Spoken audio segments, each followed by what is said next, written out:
Good morning students.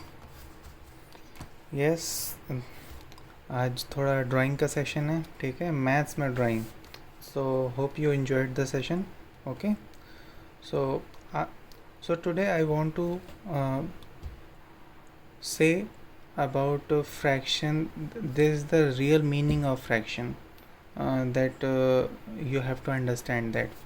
Suppose I ordered a pizza. Okay, this is the pizza and large size pizza. So I divided them into 8 sections. If I take one slice of pizza, total there are 8 slices. 1 2 3 4 5 6 7 8. Okay, and I ate one slice of pizza. This is the slice of pizza. Okay, so what portion I eat the pizza? That is 1 out of 8. Means that whole pizza मैंने उसका one part खाया है 8 part में से. Understand? अगर मैंने 2 part खा लिए, 2 पार्ट, तो इसका सीधा सा मतलब होगा कि 2 पार्ट मैंने पिज़्ज़ा खाया है 8 पार्ट में से. ओके, सो वही रिप्रेजेंटेशन हमें यहाँ करना है. Find the 4 of 1/3 and show diagrammatically. इसको डायग्राम वेज में शो करना है. 4 of 1/3 means 4 into 1/3 which is 4/3 and इसको मिक्स फ्रैक्शन में लिख दिया 1/3. ओके, और इस फ्रैक्शन को हम लोग ये ऐसे भी रिप्रेजेंट कर सकते हैं 1 + 1/3. 1 + 1/3 ये कैसे होता है मैं आपको अभी बताऊंगा. अगर हमने इसको यहाँ से एलसीएम ले लिया तो ये 3 हो जाएगा. 3 + 1 4, फिर से वही आ गया 4/3. ठीक है, तो इसका मतलब ये भी होता है 1 + 1/3. और नेक्स्ट जब आप कैलकुलेशन फ्रैक्शंस में करोगे तो ये जो इन्फॉर्मेशन है ये आपके बहुत काम आ सकती है. ओके, सो कॉन्सेप्ट पे वापस आएंगे. सो कितने हमारे पास 1/3 हैं? 1/3 कितने हैं? 4 हैं. तो 4 1/3 हमने बना लिए. 1/3 जैसे कि आप देख रहे हैं कि 3 पूरे एक होल सर्किल का 3 पार्ट है, उसका 1 हमने कलर कर रखा है. तो क्या हो जाएगा 1 out of 3, 1 out of 3, 1 out of 3 और 1 आउट ऑफ 3. हमारे पास 4 थे ना, 4 1/3 थे, तो हमने 4 1/3 ड्रॉ करें हैं. तो फिर वो बाद में जाके कितना हो गया 1 + 1/3 यानी मिक्स फ्रैक्शन में 1/3.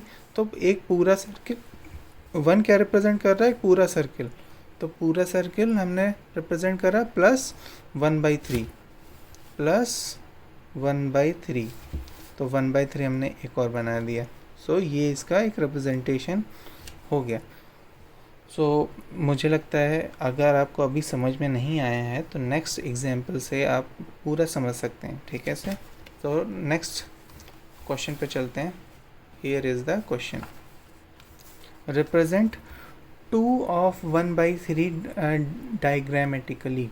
ओके, तो 2 ऑफ 1/3. तो 2 ऑफ 1/3 क्या हो सकता है मैं आपको करके बताता हूँ.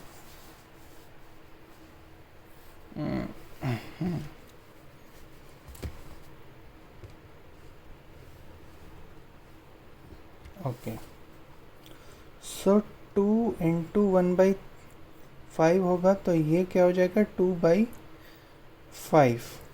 ओके, तो पूरे सर्किल के 5 पार्ट होंगे जिसको 2 पार्ट हमें कलर करना है. तो बात 2 पार्ट की हो रही है. 5 पार्ट में से टोटल जो एक कोई भी ऑब्जेक्ट था उसके 5 पार्ट हुए हैं, जिसकी और हम उसके 2 पार्ट के बारे में बात कर रहे हैं। तो कोई भी एक ऑब्जेक्ट है, ये सर्कल नहीं, कोई ऑब्जेक्ट भी हो सकता है जिसके 5 हमने पार्ट कर दिए हैं, और और जिसके हमने 5 पार्ट कर दिए हैं, और हम लोग 2 आउट ऑफ 5 की बात कर रहे हैं। पहले तो कितने 1/5 थे? सिर्फ 1। पहले देखो इसके पार्ट कितने, 1 2 3 4 5 पार्ट्स हैं, जिसके 1 के बारे में बात करें तो 1 हमने इसका पार्ट कलर कर दिया। अगेन एक्चुअली हमारे पास 2 पार्ट थे, 2 इंटू 1/3, तो हमने 2 पार्ट ले लिए हैं, और फिर जो भी मल्टीप्लाई होने के बाद 2/5 हो गया। तो 2 पार्ट हमने कलर कर दिए हैं, और आउट ऑफ 5 पार्ट, तो क्या रिप्रेजेंट कर रहा है? ये 2/5 रिप्रेजेंट कर रहा है।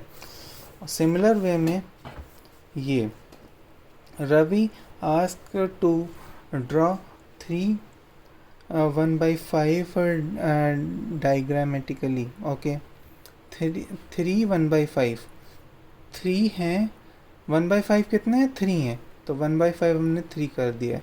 और ये हमने अलग अलग जो ये सेगमेंट है इसको कलर इसलिए करा है ताकि आपको ये समझ में आ जाए, to make you understand that these are same. हम चाहे कोई भी सेगमेंट कलर करें, रहेगा वो 1/5 ही। अगर हमने टॉप मोस्ट इसके सेगमेंट कितने 1 2 3 4 5 हमने ये कलर कर दिया, तो 1 हमने कलर कर दिया आउट ऑफ 5, तो 1/5 हो गया। हम कोई भी स्ट्रिप्स इसकी कलर कर सकते हैं, और रहेगा ये एक्चुअल में 1/5 ही। तो ये मल्टीप्लाई होने के बाद 3/5 हो जाएगा। तो हमने कॉन्टीन्यूअस पेंट करने की बजाय हमने अल्टरनेट पेंट करा है, इसीलिए कि आपको समझ में आ जाए कि अगर हम इसको कॉन्टीन्यूसली 3 स्ट्रिप्स भी पेंट कर सकते थे, लेकिन आपको, और इसको भी हमने दोनों अलग अलग एग्जाम्पल लिए हैं कि हम चाहते तो इसको भी अल्टरनेट पेंट कर सकते थे, एक स्लाइस ये पेंट कर सकते थे, एक स्लाइस ये पेंट कर सकते थे, रहेगा तो वो 2/5 ही। सिमिलर वे में इसको हमने कॉन्टिन्यूस पेंट करा है, और इसको हमने अल्टरनेट पेंट करा है, इसीलिए ये एग्जाम्पल सेट हो पाए कि हम कोई भी इसकी स्ट्रिप्स कलर कर सकते हैं। ज़रूरी नहीं कि हम कॉन्टिन्यूस करें, हम लोग कोई भी स्ट्रिप कलर कर सकते हैं एज ए होल, और सभी क्योंकि बराबर स्ट्रिप्स हैं। ओके, तो हमें कोई भी दिक्कत नहीं है इसको रिप्रेजेंट करने में कि हम चाहे कॉन्टिन्यूस स्ट्रिप्स कलर करें या फिर अल्टरनेट या फिर कोई भी। ओके, तो ये होमवर्क है, आपको ये जो रिप्रेजेंटेशन है डायग्राम के थ्रू रिप्रेजेंट करना है, ठीक है। और नेक्स्ट चलते हैं एक्सरसाइज पर, उससे पहले डिवीज़न ऑफ फ्रैक्शन समझ लेते हैं। तो एक्चुअल में ये है, okay, division of fraction. Solve 15 divided 3/2। First of all कोई भी कैलकुलेशन करने से पहले इसको सॉल्व करो। इसको सॉल्व करोगे 2 3 जा 6, 6 + 1 7, 7/2। तो 15 divided by 7/2 comes out to be 7 1/2। अब इसको मैं एक पूरे एक्सप्लेन के थ्रू मैं आपको करके बताता हूँ, इसको छोड़ो। तो हमारा क्वेश्चन कहता है 15 डिवाइडेड बाई 3 1/2। ओके, तो सबसे पहले हमें फ्रैक्शन में डील कर रहे हैं, तो इसके नीचे 1 एक और लगा दो, कोई दिक्कत नहीं है। हम इसलिए इसको 1 लगाते हैं क्योंकि हमें गलतियां अवॉइड करनी हैं, ठीक है। फर्स्ट ऑफ ऑल हमें इसको सॉल्व करना है। 15/1 डिवाइडेड 2 3 जा 6 + 1 7, 7/2। और ये डिवाइड है ना, तो हम लोग इसको डिवाइड ही करेंगे। 15 1/7, एक बड़ा सा अपॉन लगाया, और अपॉन में इसको डिवीज़न में ये लिख दिया, ठीक है, हमने ये लिख दिया। और फिर क्या होगा, फिर होगा ये, अब ये जो फ्रैक्शन है अगर ये ऊपर जाएगा तो ये इसका रिवर्स हो जाएगा। 7 न्यूमरेटर में है तो ये 7 डिनोमिनेटर में हो जाएगा, और 2 अगर डिनोमिनेटर में है तो ये न्यूमरेटर में चला जाएगा। तो 15/1 यहाँ पे हो जाएगा मल्टीप्लाई, और 2/7। अब देखो क्या कोई डायगोनल वेज में कोई कैंसिलेशन हो सकता है? नहीं हो सकता है। तो 15 इंटू 2 30 और 7 इंटू 1 7। अब देख लेते हैं यहाँ पर भी वही सेम थिंग है, ठीक है। तो वो जो हमने अपॉन में करके लेके आए थे वो स्टेप हमने स्किप करके डायरेक्टली डिवाइड हट जाएगा, डिवाइड साइन हटाइए, यहाँ पे मल्टीप्लाई साइन लगाइए, और इस फ्रैक्शन को जो इसके राइट हैंड साइड में लिखा हुआ है उसको रिवर्स कर दीजिए, 2/7 कर दीजिए। अब सॉल्व करिए, जैसे हम लोग पहले मल्टीप्लिकेशन का सवाल बन जाता है ये। अब ये मल्टीप्लाई करना आपको आता ही है, मल्टीप्लाई करने के बाद में एक फ्रैक्शन में कन्वर्ट कर दीजिएगा, आपका आंसर आ जाएगा। Okay, question number example 30 says that 25 shirts of equal size were prepared from this meter of cloth. Find the cloth used for one shirt. Find the cloth used for one shirt. 25 shirts के लिए 30 metre लगभग cloth आता है, तो one shirt के लिए कितना use होगा? हमें सिंपली इस मीटर क्लॉथ से 25 पर डिवाइड कर देना है। टोटल मीटर क्लॉथ कितना है? इतना। 25 शर्ट उससे बनती हैं, तो एक शर्ट कितने में बनेगी? तो ये जो मीटर ऑफ क्लॉथ है इसको इससे डिवाइड कर देना है। डिवाइड कैसे करा? वही सेम थिंग, यहाँ पे हमने इसको, चलो यहाँ पे 1 लिख दिया, ठीक है। अब ये डिवीज़न है, हमने उसको सॉल्व कर दिया था, 275/9 आया। अब ये मल्टीप्लाई साइन आ जाएगा, और ये जो फ्रैक्शन इसके जो राइट हैंड साइड में है ये रिवर्स हो जाएगा, 1/25 हो जाएगा। अब आपका बन गया सवाल मल्टीप्लिकेशन वाला। अब देखिए डायगोनल वाइज, ये देखिए यहाँ पे लास्ट जो इसका यूनिट डिजिट है वो भी 5 है और ये भी 5 है, तो ये 5 से तो कम से कम कैंसिल हो ही सकता है। तो लेकिन मुझे यहाँ पे 25 का टेबल आता है, तो मैंने 25 से इसको डिवाइड कर दिया है, आया 11। क्यों? 25 1 जा 25, कैरी 2 और 5 मिलके 25 हो गया, 25 1 जा 25, तो 11/9 आ गया। यहाँ पे कुछ नहीं बचा, 1/1 बचा, और ये हो गया 11/9। Next, Joseph cut 20 meter long rope into pieces of length this. How many pieces of rope did he get? एक length of peace of rope कितना है? इतना। 20 मीटर से काट गया, तो 20 डिवाइडेड बाय दिस, तो 20 डिवाइडेड बाय दिस कर देंगे, तो कितने रोप्स के पीसेस मिलेंगे? हमें 6 पीसेस मिलेंगे। तो हमने टोटल रोप मालूम थी 20 मीटर की, एक लेंथ उस रोप की मालूम थी, तो 20 में से इसको डिवाइड कर देंगे, तो ये पता लग जाएगा कि उस 20 मीटर रोप से हम कितनी ऐसे लेंथ की रोप्स काट सकते हैं। तो कितनी काट सकते हैं? 6 काट सकते हैं। 32 example, Sanjay purchased 7 1/2 kg sugar of rupees 48 3/4. Find the cost of 1 kg of sugar. Simple question, लगभग 7.5 kg ऑफ शुगर उसने 48 3/4 रुपीज़ में ख़रीदी है, तो 1 kg शुगर की कॉस्ट पूछ रहा है, तो रुपीज़ अपॉन केजी कर देंगे। सिंपल डिवीज़न से हमें पर केजी कॉस्ट ऑफ शुगर मालूम पड़ जाएगी, जो कि कितनी थी? 6 1/2 रुपीज़। नेक्स्ट क्वेश्चन की तरफ चलते हैं। Product of 2 functions is 3 by 4. If one of the fraction is 7 1/2, then other is what?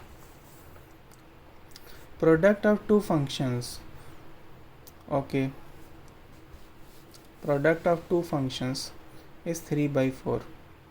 One is this, तो एक प्रोडक्ट ऑफ टू फंक्शन, दो डिजिट का प्रोडक्ट मिलके ये फ्रैक्शन बना है, उनमें से एक हमें पता है, तो दूसरा कैसे निकालेगा? इसमें से इसको डिवाइड कर देंगे, इसको इससे डिवाइड कर दिया, 3 by 4 डिवाइडेड बाई 15/2, और ये आंसर आ गया 1/10।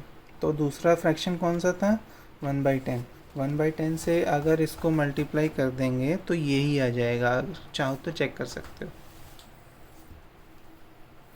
अब सिंप्लीफाई करना है। सिंप्लीफाई में first of all mix fraction को चेंज कर दो प्रॉपर फ्रैक्शन में, फिर डिवीज़न साइन को मल्टीप्लाई साइन से रिप्लेस करो, और जब ये मल्टीप्लाई साइन से रिप्लेस होगा तो ये जो राइट हैंड साइड वाला जो फ्रैक्शन है वो रिवर्स हो जाएगा, 2/9 हो जाएगा, और आपका मल्टीप्लिकेशन का क्वेश्चन बन जाएगा। फिर देखना कोई कैंसिल हो रहा है कि नहीं हो रहा है, डायगोनल वाइज कैंसिल कर देना, आपका आंसर आ जाएगा मल्टीप्लाई करके। सेम क्वेश्चन सिंप्लीफाई का वही रूल है जो सेम था। अब यहाँ से ये आपका होमवर्क स्टार्ट होता है। ओके, तो सब डिवीज़न वाले क्वेश्चन है, यहाँ पे रेसिप्रोकल का क्वेश्चन है सिंपली। और ये आपको बता दूं, जब आप इसको रिवर्स करोगे तो आपको ये भी बताना है कि कौन सा प्रॉपर फ्रैक्शन है, कौन सा इम्प्रॉपर फ्रैक्शन है, और कौन सा होल नंबर है। रिवर्स करने के बाद तो मैं फिर से आपको रिवाइज़ करा देता हूँ कि जो इम्प्रॉपर फ्रैक्शन होता है, इम्प्रॉपर फ्रैक्शन में numerator greater than denominator, improper fraction में, और प्रॉपर फ्रैक्शन में numerator is less than denominator, improper fraction में, और होल नंबर में डिनोमिनेटर में 1 आता है, डिनोमिनेटर में 1, अगर डिनोमिनेटर इक्वल टू 1 है तो वो होल नंबर हो गया। ठीक है, तो देखना कौन से फ्रैक्शन में क्या आता है, और इसी अकॉर्डिंग आप अपना आंसर बनाइएगा। ठीक है, और ये भी डिवाइड करने का क्वेश्चन है। तो आज के लिए बस इतना ही रखते हैं, और इसको लाइक करना, शेयर करना, सब्सक्राइब करो मेरे चैनल को। और एक रिक्वेस्ट है, जो भी अपना होमवर्क भेजेंगे ग्रुप में भी डालिएगा, और साथ में मेरे पर्सनल व्हाट्सएप नंबर पर भी। Okay, till then, thank you for watching this video, all the best.